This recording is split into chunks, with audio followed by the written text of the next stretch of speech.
Senhor esteja convosco. Ele está no meio de nós. Proclamação do Evangelho de Jesus Cristo segundo São Marcos.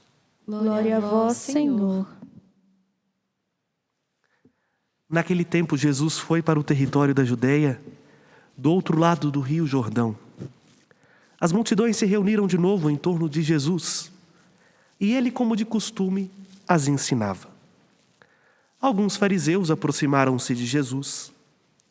Para pô-lo à prova, perguntaram se era permitido ao homem divorciar-se de sua mulher. Jesus perguntou: "O que Moisés vos ordenou?" Os fariseus responderam: "Moisés permitiu escrever uma certidão de divórcio e despedi-la." Jesus então disse: "Foi por causa da dureza de vosso coração que Moisés escreveu este mandamento. No entanto, desde o começo da criação, Deus fez homem e mulher. Por isso o homem deixará o seu pai e sua mãe, e os dois serão uma só carne. Assim já não são dois, mas uma só carne. Portanto, o que Deus uniu, o homem não separe." Em casa, os discípulos fizeram novamente perguntas sobre o mesmo assunto. Jesus respondeu: "Quem se divorciar de sua mulher e casar com outra, cometerá adultério contra a primeira. E se a mulher se divorciar do seu marido e casar-se com outro, cometerá adultério." Palavra da salvação. Glória a vós, Senhor. Palavras do Santo Evangelho, sejam perdoados os nossos pecados.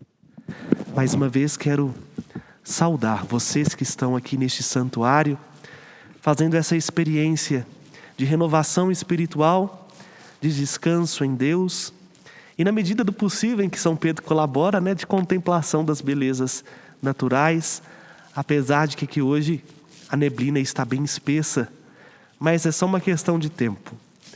Lá para meio-dia, o sol aparece e nós podemos ver a beleza da criação. Em comunhão com a Basílica da Anunciação na Terra Santa, dia 25, dia em que fazemos memória e anunciação do anjo a Nossa Senhora, contemplamos essa relíquia da casa de Nossa Senhora. Uma pequena pedra de uma das paredes da casa onde Maria recebeu a visita do anjo, reforçando assim a união espiritual deste santuário com o santuário na Terra Santa. Somos santuários irmãos. E justamente por falar de fraternidade, o Evangelho de hoje nos apresenta sobre a questão do matrimônio. Tema complexo, principalmente nos nossos dias atuais. No entanto, nós precisamos voltar nosso olhar, a partir da nossa fé no ressuscitado, sobre o que é o matrimônio a partir da ótica de Deus. Nós queremos conhecer a vontade perfeita de Deus. Aqui, precisaria eu voltar um pouco naquilo que São Tomás de Aquino vai falar de vontade perfeita de Deus e vontade permissiva de Deus. Desculpe-me fazer um pouco de teologia, mas para vocês entenderem o que o padre quer apresentar a respeito do matrimônio. A vontade perfeita de Deus é aquela vontade imutável, com a qual Deus estabelece e aquilo que do modo como Ele estabelece se realiza. A vontade de Deus é sempre perfeita. Não é possível que haja imperfeição naquilo que Deus deseja. Não é possível que haja maldade naquilo que Deus voluntariamente delibera. No entanto, há um outro tipo de vontade em Deus. Esta vontade em Deus, ela é fruto do amor dele a cada ser criado. E é o que Tomás de Aquino chama de vontade permissiva, isto é, não é que Deus queria que as coisas acontecessem como elas acontecem, mas Deus permite que estas coisas assim acontecem por causa da liberdade que Ele deu a cada um de nós para amá-lo. Entendem? A vontade permissiva de Deus esbarra numa questão que não depende de Deus. Deus, sendo Deus, poderia fazer o que Ele quer do jeito que quer, na hora que quer.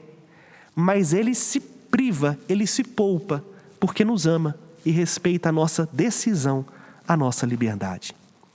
Aí entra aquilo que Jesus disse quando é colocado à prova. É por causa da dureza do coração de vocês. Nisso eu gostaria de primeiramente refletir o quanto que o nosso coração, quando afastado da graça, é capaz de contrariar toda a ordem da natureza, toda a ordem pré-estabelecida por Deus, fazer mal para nós mesmos e fazer mal para os outros. Olha o que a dureza de coração tem feito no nosso mundo. A qualquer momento pode estourar uma guerra. E é por causa de quê? De picuinha, de bobagem. Se nós formos olhar com franqueza e com sinceridade, o argumento que a Rússia usa para atacar a Ucrânia é muito frágil. Não tem algo de substancial. Vejam, o que um coração humano, quando se endurece, é capaz de fazer. E a partir da guerra nós até podemos dizer assim, mas a guerra não faz parte da vontade de Deus. Não faz. Deus é vida e deseja que nós cheguemos à plenitude da vida. Mas por que Deus permite a guerra? Porque Ele não interfere na nossa liberdade. Ele sabe que nós somos capazes de nos matar, de nos aniquilar. Mas se nós não nos colocamos totalmente nas mãos dEle, porque queremos, Ele não intervém. Ele deixa que nós resolvamos aquilo que nós mesmos procuramos com as nossas mãos. Nisso, é importante dizer também, não é que Deus castiga. Muita gente fala assim, esses males estão acontecendo na minha vida porque Deus está me castigando, Deus está me punindo. Não. Se você plantou abacaxi, meu filho, uma hora o abacaxi vai nascer. E aí não tem como. Por exemplo, uma pessoa que fumou a vida inteira e no final da vida desenvolve um câncer. Aí vai falar assim, não, é porque Deus está me castigando por causa dos meus pecados. Não tem nada a ver com isso. Olha os hábitos que você cultivou ao longo da sua vida e agora você está colhendo a consequência de uma escolha que você fez. Vejam, estou dizendo isso porque no plano original de Deus o matrimônio é algo elevadíssimo. É o único sacramento que não foi abolido nem pela condenação do dilúvio, como nós dizemos no próprio rito, nem mesmo pelo castigo da culpa original. Deus criou homem e mulher, sua imagem e semelhança o criou. E o matrimônio expressa algo de grandioso, porque ao olharmos para o amor com o qual o marido ama a sua esposa, nós somos impelidos a ver ali a imagem do amor com o qual Cristo amou a sua noiva, a igreja, e por ela se entregou. A imagem do matrimônio é a imagem do Cristo. A imagem da união matrimonial é a imagem de um Deus que ardentemente deseja unir-se com cada ser humano. Mas aí, por que entra o divórcio? Por que os casados, vamos dizer assim, que assumiram plenamente o matrimônio se separam? Por causa da dureza de coração. Quando o coração se endurece, não há mais espaço para um outro dentro de nós, a não ser nós mesmos. Aí, a chama daquele encantamento primeiro que fez um escolher pelo outro, as boas recordações, as virtudes da outra pessoa já não são o suficiente mais para fazer com que nós escolhamos por alguém diferente de nós. O grande problema do divórcio não é o divórcio em si, é o que está por trás dele. É o fechamento do coração para o amor. O matrimônio não foi pensado para, segundo a vontade de Deus, para fazer do outro um objeto de satisfação. Pelo contrário, a graça sacramental faz uma questão tão elevada que é difícil até da gente traduzir em palavras. Por exemplo, todo o sacramento concede uma graça. Hoje o Pá está mais professor do que o Mileta, né? O sacramento do batismo nos concede a graça de pertencer a Cristo, ao corpo místico de Cristo, a ter o perdão dos pecados. Mas para resumir a história, vamos lá para os sacramentos do serviço. Quais são os sacramentos do serviço? A ordem e o matrimônio. A ordem, que é o sacramento que eu recebi, marca profundamente a nossa alma, de modo que é uma mudança ontológica. Esse palavrão significa uma mudança do nosso ser. O Felipe não é mais o Felipe depois que foi ordenado. Depois que eu sou ordenado, há uma graça que me acompanha independentemente do que eu faça e do que eu escolha. Essa graça me faz agir in persona Christi, ou seja, na pessoa do Cristo. Houve uma mudança na natureza da minha alma, e aí posso eu ir para o inferno ou ir para o céu, que continuo eu sendo padre. Esta é uma marca indelével que o sacramento da ordem concede. Já o sacramento do matrimônio, ele também concede uma graça, mas essa graça não é indelével, uma hora ela se desfaz. E o que faz esta graça se dissolver é a morte. Por isso que no rito o casal diz, até que a morte nos separe. É um pouco diferente da ordem, né? Porque a ordem, que é o sacramento que nós padres recebemos, nem a morte separa. Ainda depois de morto na vida eterna, eu continuo padre. E continuo tendo a missão de interceder em favor dos outros. O sacramento do matrimônio, a graça se dissolve com a morte. Porque no céu não precisa de matrimônio. No céu, nós vamos viver a plenitude do amor. Seremos tudo em todos. Porque aquele que é tudo em todos é a nossa fonte, é Jesus. Mas qual que é esta graça que Jesus diz para os discípulos? Quando alguém se une em matrimônio, eles já não são dois, são um só.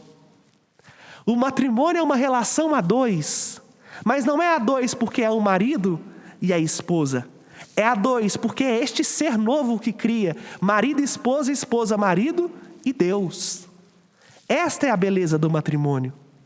Já são uma só carne, e aí não tem como a mão direita querer prejudicar a mão esquerda, porque faz parte do mesmo corpo. Não tem como o pé não sentir as consequências de uma enfermidade, por exemplo, no pulmão. O corpo todo padece quando uma parte do corpo sofre. O marido e a mulher são um só corpo. Por isso a alegria da esposa é fazer a alegria do marido. A satisfação do marido é ver a esposa feliz. Vejam, o que é um matrimônio de fato? E o quanto nós reduzimos isso a um sentimento efêmero e passageiro. Porque fazer o outro feliz não depende do nosso sentimento. Se dependesse do nosso sentimento, no dia que a gente acordasse mal, era impossível a gente fazer o bem a alguém. Porque a gente sente mal. Mas o amor é uma decisão. O amor é uma capacidade de abrir mão daquilo que somos para alguém, para um outro. Nós precisamos redescobrir hoje, no meio de tantas ameaças que surgem contra um matrimônio, o que de fato significa ser um casal em Cristo. Há muitas possibilidades. Sempre quando os jovens chegam até mim pedindo para que eu assista ao casamento, eu pergunto, e aí desculpe, sei que estou em rede nacional, não se escandalizem com a pergunta que o padre faz. Mas por que vocês querem casar? Vocês têm tantas possibilidades hoje. Junta as coisinhas, vão morar junto. Ou façam, me desculpem a expressão, um test drive, né? Por que vocês querem o matrimônio? Por que vocês pedem à igreja isso? Esta pergunta precisa ser sincera. Porque vejam, se espera que quem pede à igreja um matrimônio está querendo que esta união seja confirmada em Cristo e seja para Cristo por toda a vida. Esta é a diferença do matrimônio de um contrato civil. O contrato civil é um papel, é um acordo. Se eu rasgar o papel, eu não tenho mais o contrato. Ou se eu desrespeito uma cláusula daquele contrato, acabou, né? A outra parte pode reivindicar os direitos que são delas. O matrimônio não é um contrato. O matrimônio é uma entrega. Eu quero me entregar. Eu não, né? O marido quer se entregar para a sua noiva por toda a vida, como Cristo se entregou pela igreja. A noiva quer se dar plenamente, e não apenas naquilo que lhe causa alegria e satisfação para o seu marido, para ver o outro feliz. Que mistério tão excelso e tão mal compreendido, inclusive por aqueles que assumiram o sacramento do matrimônio. Também, me desculpe, não estou falando isso para colocar fardos nas costas de ninguém. Inclusive nós padres também não compreendemos muito bem o sacramento que nós recebemos. Nós precisamos apenas pedir a Deus uma única coisa, porque nós precisamos crescer no conhecimento de Jesus. E o que nós precisamos pedir a Deus é um coração mais maleável, um coração capaz de amar.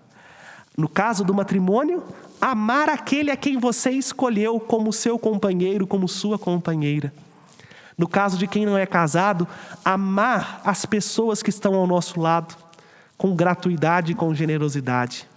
Só assim nós vamos conseguir viver uma vida livre de pressões que nos façam escolher de modo imperfeito. É um pouco do que São Tiago nos disse na primeira leitura. Se a gente quer entender o que é amar, nós precisamos olhar para aqueles que conseguiram amar. E não é para aqueles que estão tentando. Vejamos, por exemplo, os profetas, é o que São Tiago nos disse na primeira leitura. Então, vejamos os santos. Estes precisam ser nossas medidas. Se está difícil, redescubra dentro de você a força viva que é o amor. Se aí no seu matrimônio tem surgido a tentação da separação, de chutar o pau da barraca e virar as costas para o outro, pare um pouquinho e pensa, o que fez você escolher esta criatura, que pode estar até um pouquinho acabada, carcomida pelo tempo, faz parte. Quando casou era um príncipe encantado, agora está mais para o sapo, mas não tem problema não. O que fez você escolher ele como seu companheiro por toda a sua vida? Não é a aparência física, não é os atributos externos e materiais, porque isso passa. Só quem sabe o motivo pelo qual ama é capaz de amar por toda a vida e amar decididamente. O matrimônio é isso, é uma entrega de amor. E felizes são aqueles que, amando, conseguem ser no mundo sinal. Por isso é um sacramento, é um sinal visível, um sinal daquilo que Deus é, porque Deus é amor. Louvado seja nosso Senhor Jesus Cristo. Para sempre seja louvado. Com confiança fiquemos de pé e apresentemos ao Senhor as nossas preces.